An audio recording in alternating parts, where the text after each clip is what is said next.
الرحمن الرحیم۔ واقعی یہ ایک نایاب ویڈیو تھی جو ہاتھ آئی ہے۔ ڈاکٹر اسرار احمد نے اس میں اپنے عقیدے کا اظہار کیا ہے۔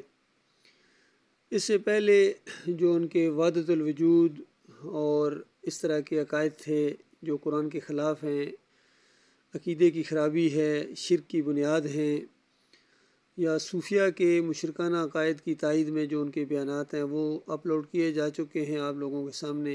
کہ اصل مسئلہ یہ ہے کہ جب انقلابی قسم کے یہ جو مفسر ہوں وہ شرک کے داعی بن جائیں، اللہ کی واضح آیات کا انکار کریں اور اس کا پرچار کریں، تو پھر امت مسلمہ کے اوپر عذاب کیوں نہ آئے؟ کیا کہا؟ ڈاکٹر اسرار نے کوئی قرآن کا انکار نہیں کیا ہے۔ ذرا اپنی آنکھوں سے دیکھیں، اپنے کانوں سے سنیں، اور اس کے بعد پھر میں اس کے اوپر مزید تبصرہ کروں گا۔ عام عقیدہ تو یہ ہے کہ یہی چلتا جائے گا ہمیشہ ہمیش کے لیے، چاہے وہ جہنم میں ہے اور چاہے وہ جنت میں ہے۔ عام عقیدہ تو یہی ہے، یعنی عام عقیدہ تو واقعی یہی ہے۔ ذرا اب ڈاکٹر صاحب کا عقیدہ سنیے، دوسری رائے ذرا سنیے ان کی۔ ایک رائے تو میں نے بیان کی ہے کھل کر،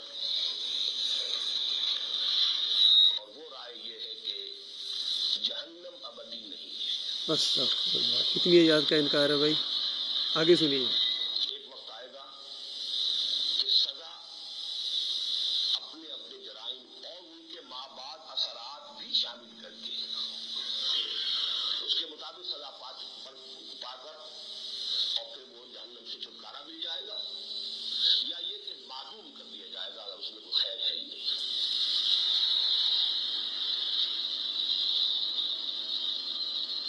یہ امام ابن تیمیہ کی بھی رائے ہے اندازہ اور لگے، ابن عربی کی، اس لیے مجھے اس کے کہنے میں کوئی بات نہیں۔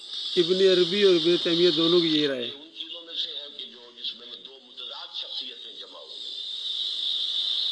ابن عربی شیخ اکبر ہے متصوفین کے، ابن تیمیہ وہابیین کے، یہ دونوں ایک دوسرے کے ہر اعتبار سے اینٹی تھیسس ہے، لیکن دونوں کے یہ امام کس بات پر متفق ہے؟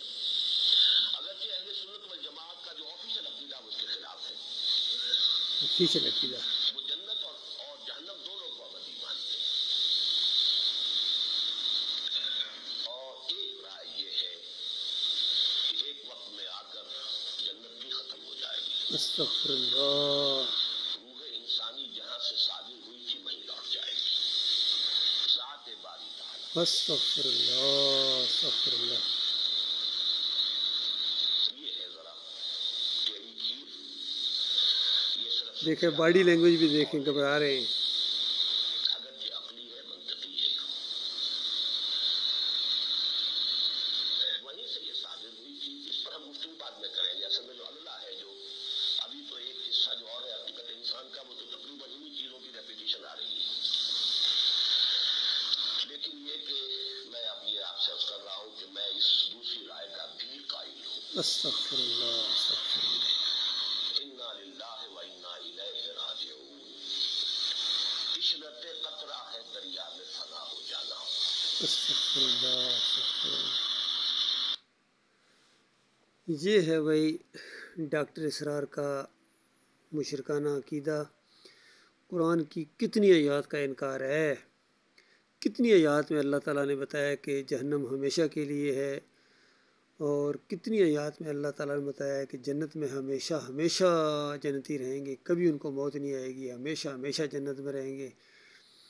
لیکن ڈاکٹر اسرار کہتے ہیں کہ نہیں، یہ جنت بھی جہنم بھی ختم کر دی جائے گی، ایک دم ایک وقت آئے گا اور جنت بھی ختم کر دی جائے گی، اور پھر روحیں رہ جائیں گی، اور روحیں جہاں سے نکلی تھی، اس سے پہلے یہ ثابت کر چکے ہیں کہ اللہ ہی کے اندر سے نکلی ہیں اور اللہ ہی کے اندر چلی جائیں گی۔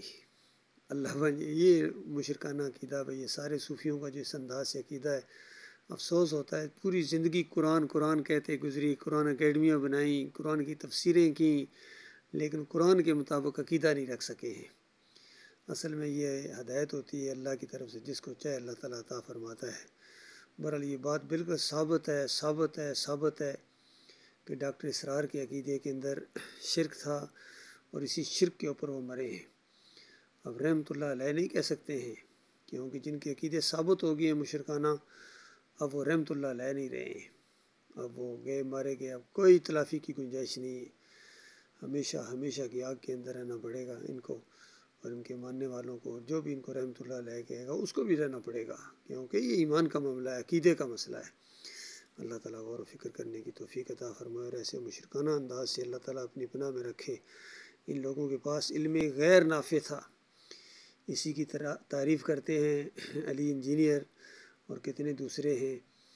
اصل میں عقیدے کے اندر جب خرابی ہوتی ہے تو پھر انسان حق کی طرف آ نہیں سکتا ہے، پھر وہ باطل پرست رہتا ہے، باطل پرستوں کی تائید کرتا ہے، ان کا دفاع کرتا ہے، یہ پھر ہو جاتا ہے۔ اس لیے کفر بالطاغوت ایمان کی لازمی شرط قرار دی گئی ہے، تو ان سارے طاغوتوں کا انکار کرنا ہے، چاہے یہ ابن تیمیہ ہو، ابن عربی ہوں، یا ڈاکٹر اسرار ہوں، جتنے بھی ہیں، اس کے علاوہ بھی اور کتنے ہیں جن کی نشاندہی کی گئی ہے ایمان خالص کس اول اور کس دوم کے اندر۔ اس دور میں سارے اندھیرے میں اگر کوئی شمع روشن ہے ایمان کی تو وہ ڈاکٹر مسعود الدین عثمانی رحمۃ اللہ علیہ اور ان کے اصلی ساتھی ہیں، باقی یہ سارے کہیں نہ کہیں سے شرک میں مبتلا ہیں۔ دیکھیں غور کیجیے ان کی کس طرح مشرکانہ عقیدے ہیں، حتیٰ کہ ڈاکٹر صاحب کے جو ناخلف جانشین بنائے گئے تھے محمد حنیف، اس کے اندر بھی صوفیزم تھی، اور وہ سجدہ تعظیمی کی شکل میں سامنے آ گئی، اور کبھی کہتے ہیں اللہ نے ایک صفت عیسیٰ علیہ السلام کو دے دی معجزانہ طور پر، کبھی کہتے ہیں انسان بھی انسان کو سجدہ کرے تو اس میں کچھ نہیں ہوتا ہے، جب چاہے اللہ تعالیٰ اپنی صفت دے دے۔ تو یہ مشرکانہ ذہن کے اندر یہ باتیں آتی ہیں، کسی مومن کے ذہن کے اندر یہ باتیں نہیں آ سکتی، مومن تو رد کرے گا ان چیزوں کا۔